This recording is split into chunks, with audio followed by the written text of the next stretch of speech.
7 is here, and we are looking at players that you can buy and sell in your leagues. There's a ton of bye weeks, Dave, so I think we just go out there. Let's have some fun. Let's make some trades.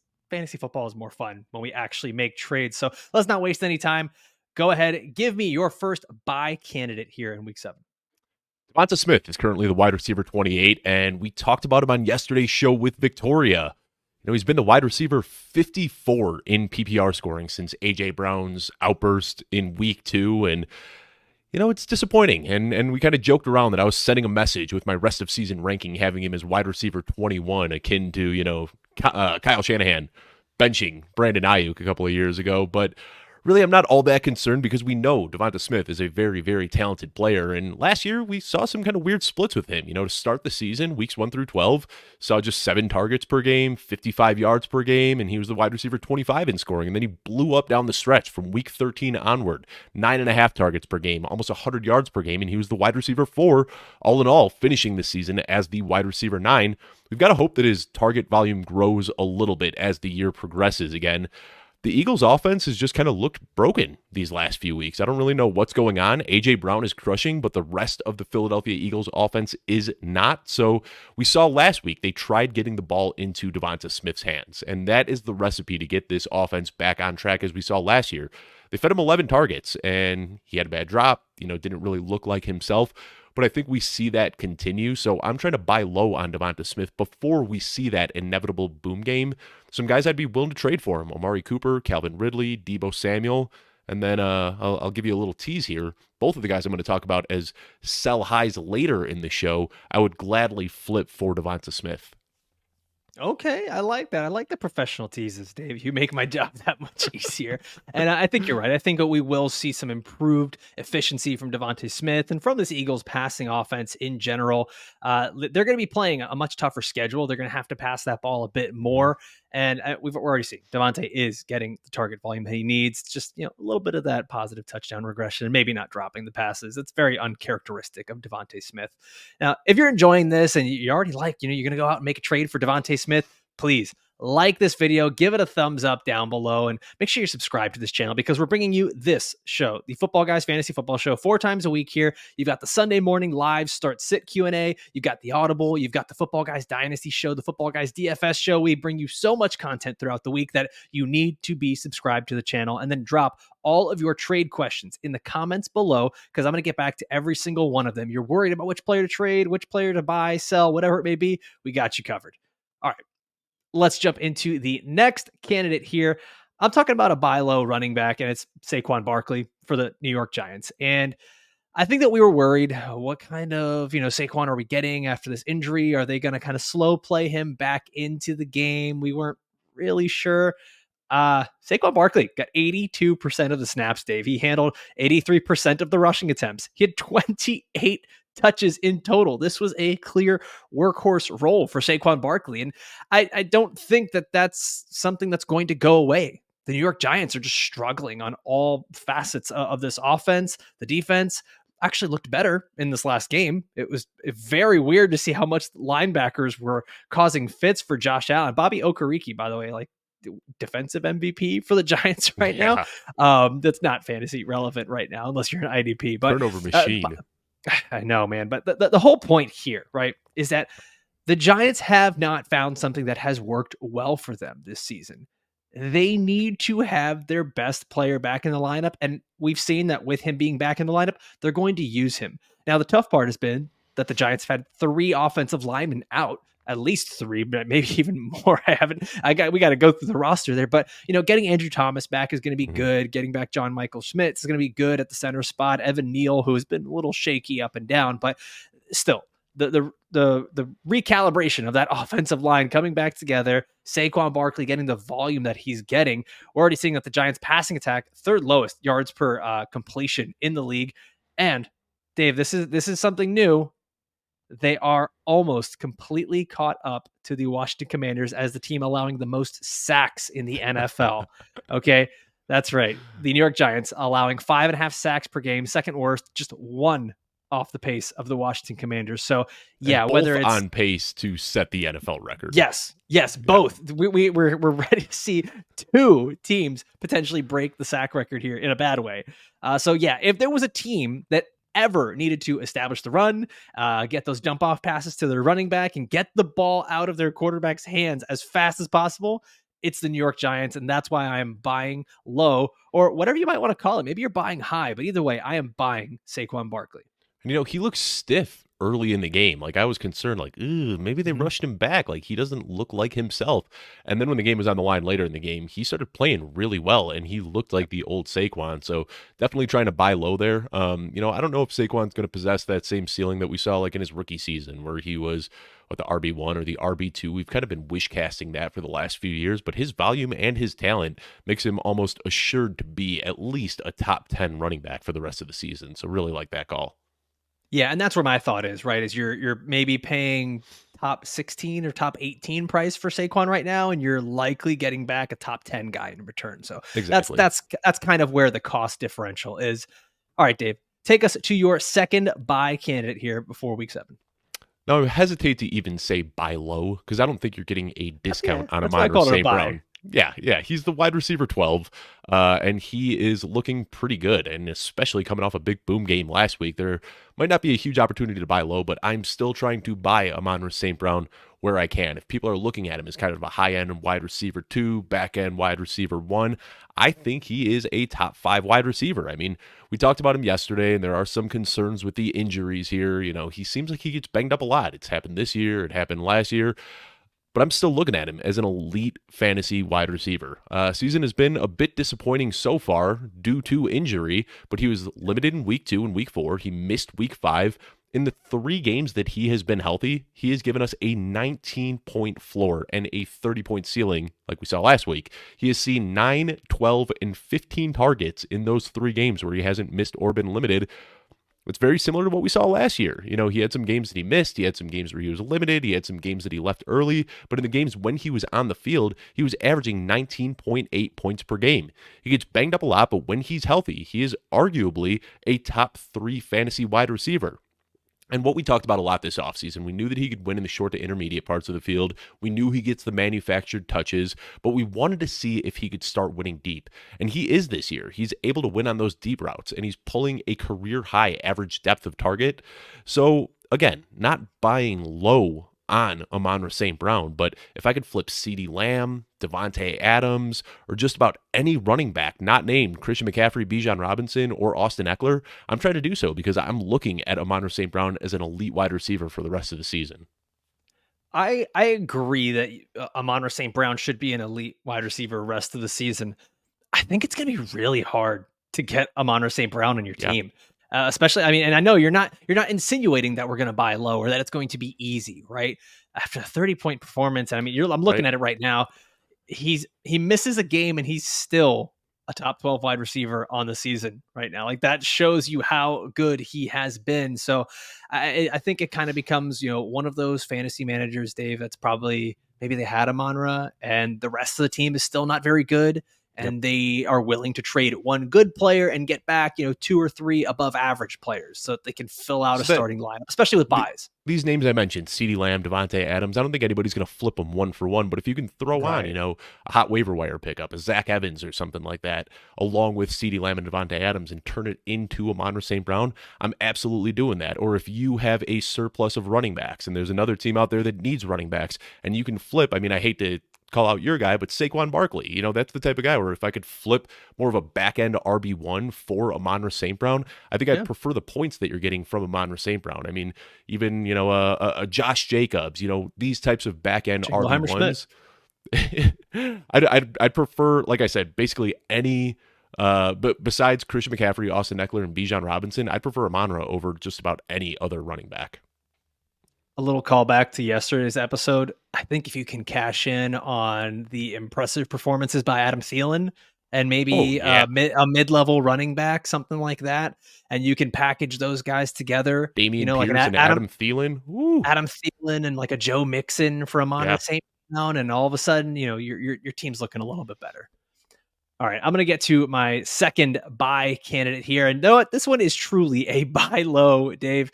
Talking about T. Higgins, wide receiver for the Cincinnati Bengals. And we mentioned him a little bit in our wide receiver rankings for the rest of season episode that we did yesterday. If you haven't seen that, go back and check that out. We talked about the top 25 wide receivers for the rest of the season. And T. Higgins was a bit low on there, but I do still believe he is a top 24 wide receiver. And I don't think that we need to panic just yet. He was dealing with an injury in week 6. So we saw something that, just not very typical of T. Higgins, but he only ran 56% of the team's routes. And we know that when he's actually healthy and he's out there running the majority of the routes, T. Higgins is averaging over 9 targets per game. So this is a guy that he is a big part of that offense. Joe Burrow's looking healthy. The Cincinnati Bengals passing attack is on, I don't want to say on fire right now, but they definitely took a little shot of adrenaline, right? They're second highest pass play percentage in the league, second most passing attempts, just 3 attempts behind Kirk Cousins, who is another guy we had been talking about is ready to smash records here on pass attempts. Joe Burrow's right up there, and the Bengals offense is trending in the right direction. The run game's still not doing great. Joe Mixon still averaging less than 4 yards per carry, not what you want to see there. So I think that at some point, something's got to give in this Bengals offense. If Joe Burrow continues to play well and they continue to have this passing volume get higher and higher and higher, I mean, Jamar Chase is excellent, but he can't catch everything. We know that T. Higgins is a talented player. And what I like right here, okay, this is a very specific trade target because T. Higgins is on a bye this week. And then he's got San Francisco in week 8. So you're only making this deal if you can handle not having a starter in your lineup, okay, with so many buys. But what this does is this drives the price down even further than where it was already at. We did this poll yesterday where we talked about it on Twitter. I had a poll where I asked, who would you rather have rest of the season? Amari Cooper, Calvin Ridley, DeVonta Smith, or T. Higgins? T. Higgins was 4th. Amongst Cooper, Ridley, and Smith. And it wasn't even close. The other guys were all hovering around like 30, 29%. T. Higgins was at 12%. People do not want T. Higgins on their roster. And I'm telling you, that's recency bias right there. It really is. It really is. And especially if you're going to go get a guy that I think was being drafted in like the 3rd round, Dave, at 4th at latest, right? A guy who was oftentimes being drafted as a top 12, top 13 wide receiver. And you're getting him at wide receiver 24, wide receiver 26 prices. Yeah, I'm ready to do that, especially with Joe Burrow as his quarterback, the passing volume that's there, and the 6th easiest remaining strength of schedule for T. Higgins. I'm willing to buy low. And you talk about Joe Burrow and his struggles a little bit. I wrote about Joe Burrow as a trending down player in my article this week, and this jumps out to me. Joe Mixon has 112 touches. That's the 4th most in the NFL. Josh Jacobs, Christian McCaffrey, Travis Etienne, and Joe Mixon coming in at 4th, but he is scoring just 69 fantasy points on the year. That's 19th. On a per game basis, Joe Mixon is PPR's RB27. He has been so wildly inefficient, career low in yards after contact, 2nd lowest yards per attempt of his career. And I think early in the season, they were trying to feed Joe Mixon because he has been that engine that's powered that offense for so long. And then finally last week, he only saw 12 attempts, and I think they said, you know what, we can't stop feeding the ball to this inefficient running back, and they leaned back on the passing game, and T. Higgins wasn't a big part of that because he was limited with the injury, but we saw Jamar Chase have another big game. We saw Tyler Boyd fall into the end zone, so I think that there are brighter days ahead for T. Higgins. I'm glad you picked T. Higgins because we're going into week 7 now. We've done quite a few buy low, sell highs, and I've talked about T. Higgins as a buy low for the majority of the year, so when I didn't on this episode, I'm happy that you did because we're keeping it alive. Yeah, and I still think that the value is going to be there for Higgins. Just be patient. Got the bye week, and then San Francisco 49ers after that. So that could be a shootout or it could be another dud, but there are still better days ahead for T. Higgins and the Bengals offense. Now, before we continue on here, I want to remind you guys that over at footballguys.com, we have got free weekly rankings to help you out with all of your start-sit decisions. And it's got my rankings, Dave, a bunch of our other analysts. So if you enjoy this show and you enjoy our content, you're just going to love our rankings. It's going to help you win every single week. And then if you want custom rankings that are catered to the scoring settings in your league, your exact roster, it's going to highlight things based on the colors. And you're going to have a really just a very, very nice customizable table of who you should be starting and sitting based on positions and the scoring settings for your league. All you have to do is become a Football Guys Pro subscriber for just $3.99 a month. Dave, I mean, we can sit here for hours and list all the things that cost more than $3.99 per month. Every single subscription service out there, Football Guys remains the most affordable in the entire fantasy football industry. All right, let's head on over to our sell candidates now. Rutrow, This is the Dave. not fun part of the show. No, this is always the super negative part. And listen, I want to preface this by saying that we do not dislike all of these players. I think that it's important to have the caveat here that we just feel like you can get a lot in return for Mhm. these players and the value, right? And that they may not continue to live up to the billing. So, with that in mind, give us your first sell high candidate here, Dave. And I think that was a great kind of preface to what we're going to talk about because Nico Collins is one of my favorite players. Like I have been talking about this guy for years.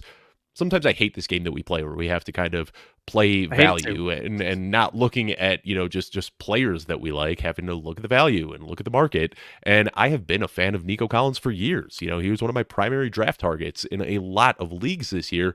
I'm a huge fan. He's got size, speed, contested catch abilities, everything I want to see from a team's wide receiver one, but he's outperforming my expectations right now. He's the wide receiver 11 on the year, and I don't think that he's going to be able to maintain that current pace, so I'm looking at him as a potential sell. He's been a bit boomer bust this year. A lot of his production has been buoyed by that big 30-something point performance, and he has taken a big step forward in his development, but right now, if you start looking at the peripheral metrics and the usage metrics, it's a little bit concerning. He's 38th in target share, 34th in targets per route run, 45th in ADOT, 81st in route participation, which is 62nd in the league, and he's 21st in receptions. So, I mean, he's been producing on the back of big plays, which is awesome to see, but it's also really tough to replicate over a full season. CJ Stroud has also cooled off a little bit since his really hot start to the season. So, I'm not saying that you need to do whatever you can to get Nico Collins off your roster, but he's performing as a wide receiver one right now, and his profile has shown us that he's more of a boomer bust wide receiver two. He's just happened to see a lot more booms than he has busts in a small sample early in the season. So some guys I'd be looking to trade him for that might be a little bit safer assets for the rest of the year. DK Metcalf, Garrett Wilson, Christian Kirk, Michael Pittman, T. Higgins, DeVonta Smith, who we talked about earlier, Jalen Waddle, who we talked about yesterday, Chris Olave, who we talked about yesterday, Marquise Brown, who could be looking at, more consistent production if and when Kyler Murray returns in the next couple of weeks, Jacoby Myers, a top 15 running back. Those are the guys I'd be trying to get Nico Collins or get in for Nico Collins. I'm not saying that you need to sell this guy for pennies and get him off your team, but what do you think? Those receivers that I threw out there, do you think that it's, pretty good process to try to trade Nico Collins for one of those guys? I'm very on the fence about it. You're not overstating it at all when you say that he's been very volatile here. He's had 2 top 5 performances and then 2 performances outside of the top 50.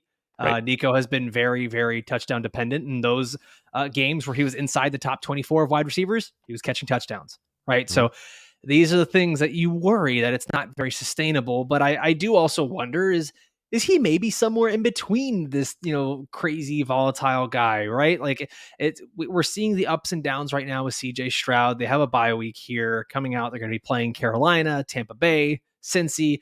There's a couple games there where there's some very beatable matchups, especially in the passing game. Outside of Tank Dell, like I'm not super worried about Robert Woods. Even though he played well, He's been a target vacuum, surprisingly. Like, it's not turning into fantasy production, but yeah, Robert Woods pulling a 22% target share at his age on this new offense. I don't think many people really expected that. yeah. Well, I think it skews a little bit with the games that Tank Dell's been out. But Yeah. I remain on the fence here, Dave. Like I want to agree with you that, in the right situation, you can go ahead and sell Nico Collins for maybe, if you are getting a top 20 wide receiver in return. I wonder too, because Nico Collins does have a top 5 remaining strength of schedule here for wide receivers. He plays Tennessee twice in the fantasy playoffs, including the championship week. So I see both sides of it. I'm going to totally cop out here and just say I am on the fence in terms of Nico Collins. But if the Can offer I comes totally along, put you on then the do spot and go through these wide receivers one Do by it. one? Let's and go. Let's go. I'd love this. So let me know. These guys that I listed here, Garrett Wilson or Nico Collins? That's probably one of the toughest ones because Garrett Wilson, he's still kind of producing even with Zach Wilson. He is, and he's getting a lot of those red zone targets as well. I think I would. Oh God, I hate this so much. I was going to put you on the spot. Oh my god, just watching me crumble here on video. Got 9 more to go through. Yeah. Okay, I'll go faster then. I think I'd go Garrett Wilson. DK Metcalf.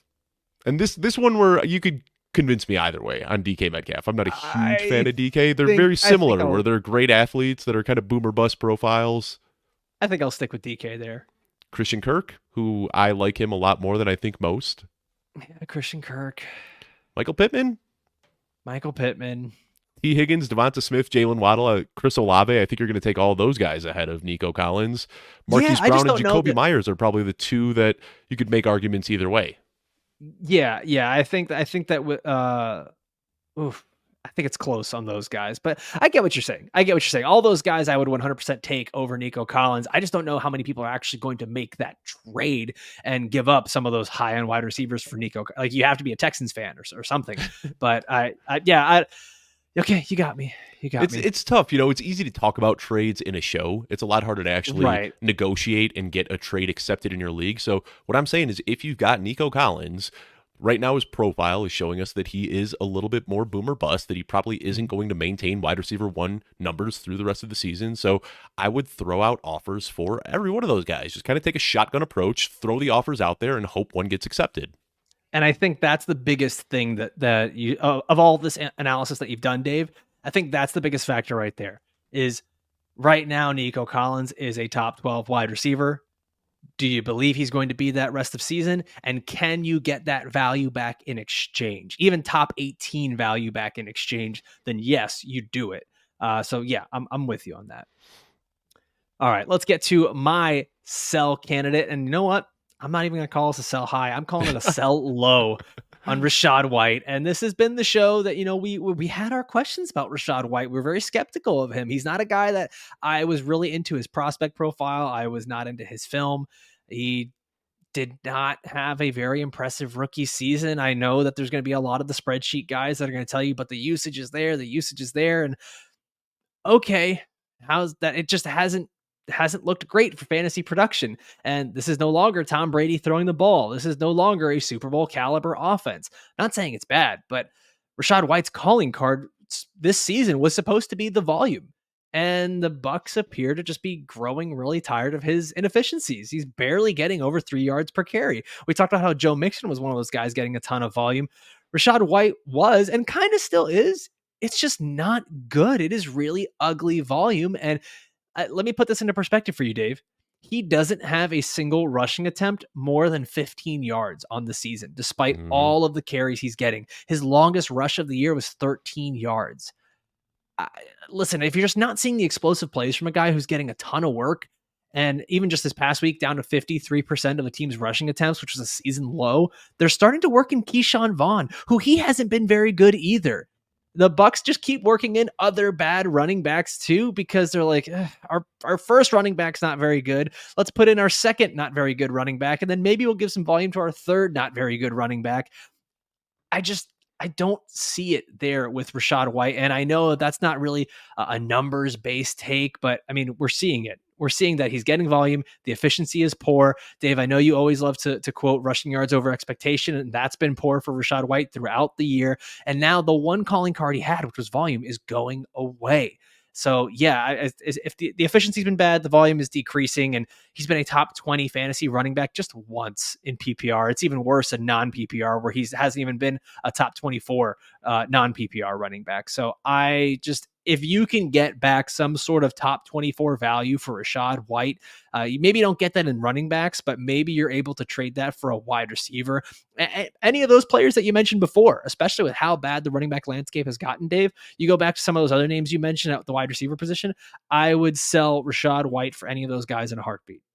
Yeah, I mean, easily. Rachaad White was kind of in a void for me this offseason, and, the process was not exactly there. I had some concerns about Tampa Bay's offense, and the offense has been fine, but I had big concerns about Rachaad White's efficiency. Like you said, last year, rushing yards over expectation, he was one of the least efficient runners in the league. Even Leonard Fournette was a more efficient runner last year than Rachaad White was, and, we talk about Leonard Fournette, I'm saying the still hasn't signed anywhere, by the way. Hasn't signed anywhere, but everyone talks about how he was dust and just completely at the tail end of his career.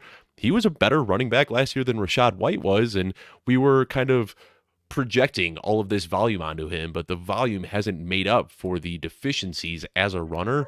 So, yeah, I don't know how much of a return you're getting for a guy like Rachaad White, but for guys that really like volume and really like workload, you can hopefully paint a picture to them that Rachaad White is getting that volume and he's getting that workload. But I'm with you. I don't really see Rachaad White as a top 24 or even a top 30 running back for the rest of the season. Yeah, it's not great. I'm trying to see here where he is in rushing attempts.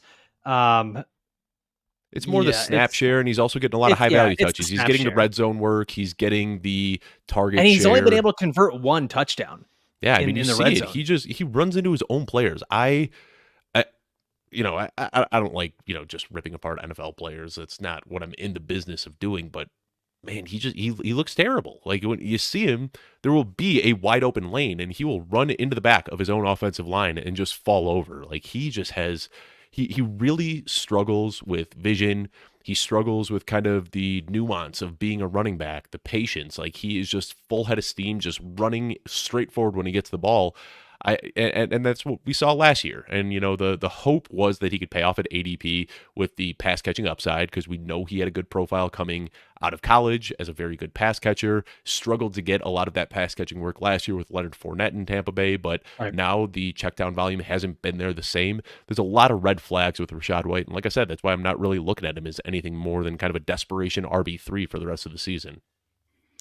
Rachaad White, despite all the volume, he is the running back 24 on the season. And I think we're going to see some of these guys jump ahead of him, like Saquon Barkley, who has been out for games and games and games, and he's only 3 spots behind. So I think we're going to see some adjustments here in the running back values. Dave, why don't you hit us with our last sell candidate for the episode?